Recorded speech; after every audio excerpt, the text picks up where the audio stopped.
تاریخ میں جن عظیم المرتبت حکما کا ذکر ہوا ہے ان میں سے ایک حضرت لقمان رحمۃ اللہ علیہ ہیں۔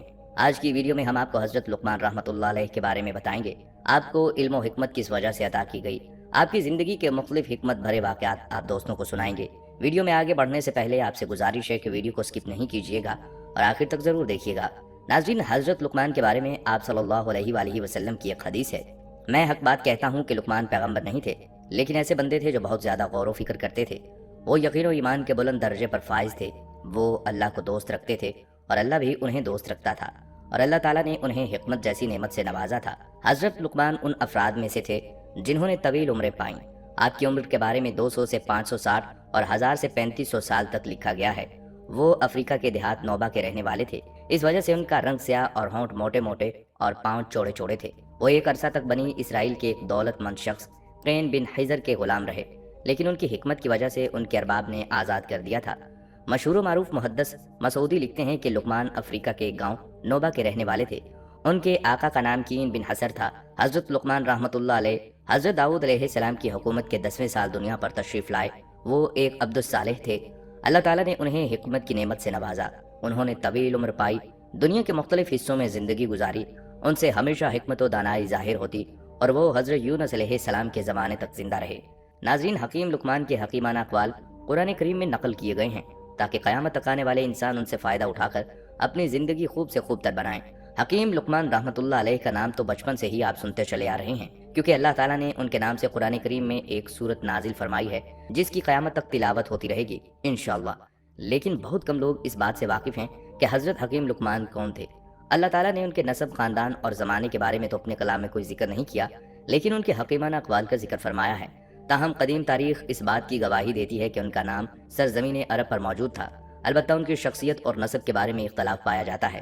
ایک روایت کے مطابق وہ حضرت ایوب علیہ السلام کے بھانجے یا خالہ زاد بھائی تھے، جبکہ دوسری روایت سے حضرت داؤد علیہ السلام کا ہم اثر ہونا معلوم ہوتا ہے۔ اکثر مورخین کی رائے ہے کہ حکیم لقمان رحمۃ اللہ علیہ افریقی نسل تھے اور عرب میں ان کی آمد بحیثیت غلام ہوئی تھی۔ جمہور علماء کا اتفاق ہے کہ حکیم لقمان نبی نہیں تھے اور نہ ان پر وحی نازل ہوئی، کیونکہ قرآن و حدیث میں کسی بھی جگہ کوئی ایسا اشارہ موجود نہیں ہے جو حکیم لقمان کے نبی یا رسول ہونے پر دلالت کرتا ہے۔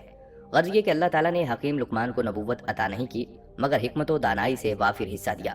روایات میں آتا ہے کہ آپ صورت و شکل کے اعتبار سے اچھے نہیں تھے، جیسے کہ مشہور تابعی حضرت سعید بن مسیب رحمۃ اللہ علیہ نے ایک حبشی سے کہا تھا کہ تو اس بات سے دلگیر نہ ہو کہ تو کالا حبشی ہے، اس لیے کہ حبشیوں میں 3 آدمی دنیا کے بہترین انسان ہوئے ہیں، حضرت بلال حبشی رضی اللہ تعالیٰ عنہ، حضرت عمر فاروق رضی اللہ تعالیٰ عنہ کا غلام، اور حکیم لقمان رحمۃ اللہ علیہ۔ اس روایت سے معلوم ہوتا ہے کہ آپ کا تعلق حبشی نسل سے تھا۔ حکیم لقمان کے حالات زندگی اور زمانہ اختلاف کے باوجود پوری دنیا ان کو ایک مشہور شخصیت تسلیم کرتی ہے۔ جاہلیت کے متعدد شعراء نے بھی ان کا تذکرہ کیا ہے، البتہ ان کی حکمت و دانائی کی سب سے بڑی دلیل یہ ہے کہ اللہ تعالیٰ نے سورہ لقمان میں حضرت حکیم لقمان رحمۃ اللہ علیہ کی ان قیمتی نصیحتوں کا ذکر فرمایا ہے جو انہوں نے اپنے بیٹے کو مخاطب کر کے بیان فرمائی تھیں۔ یہ حکیمانہ اقوال اللہ تعالیٰ نے قرآن مجید میں نقل کیے ہیں تاکہ قیامت تک آنے والے انسان ان سے فائدہ اٹھا کر اپنی زندگی کو خوب سے خوب تر بنا سکیں اور ایک اچھا معاشرہ وجود میں آ سکے۔ ناظرین، ایک حدیث میں آیا ہے کہ حضرت لقمان نے اپنے بیٹے سے فرمایا، اے میرے بیٹے، میں نے 400 پیغمبروں کی خدمت کی ہے، میں نے ان کے کلام سے 4 باتیں اخذ کی ہیں۔ جس وقت تم نماز کی حالت میں ہو تو اپنے دل کی حفاظت کرو، جس وقت تم دسترخوان پر بیٹھے ہو تو اپنے گلے کو محفوظ رکھو، یعنی حرام مال سے بچاؤ، جس وقت تم کسی دوسرے کے گھر میں جاؤ تو اپنی آنکھ کو بچاؤ، یعنی نامحرم پر نگاہ ڈالنے سے باز رہو، اور جس وقت لوگوں کے درمیان میں جاؤ تو اپنی زبان کی حفاظت کرو۔ کہا جاتا ہے کہ حضرت لقمان رحمۃ اللہ علیہ نے اپنی زندگی کا بیشتر حصہ مشرق وسطیٰ، خاص کر فلسطین اور بیت المقدس میں گزارا ہے، اور ان کی قبر فلسطین کی ایک بندرگاہ ایلا میں ہے۔ حضرت لقمان رحمۃ اللہ علیہ جو کہ ایک سیاہ فام افریقی اور بدصورت شخص ہوتے ہوئے حکمت کے بلند و بالا مقام پر فائز ہوئے ہیں، تو یہ صرف اور صرف روح و نفس کی خوبصورتی اور دل کی پاکیزگی کی وجہ سے ہے۔ اسی بنا پر روایت میں آیا ہے کہ کسی شخص نے حضرت لقمان سے پوچھا کہ تم ہمارے ساتھ بھیڑ بکریاں نہیں چراتے تھے؟ حضرت لقمان نے کہا، ہاں ایسا ہی ہے۔ اس نے پوچھا، آپ بتائیں کہ آپ کو علم و حکمت کہاں سے نصیب ہوئی؟ آپ نے تو کسی مدرسے میں نہیں پڑھا۔ حضرت لقمان نے جواب دیا، مجھے یہ حکمت اللہ کی مرضی، امانت ادا کرنے، سچ بولنے اور بے ہدہ باتوں سے بچنے کی وجہ سے نصیب ہوئی ہے۔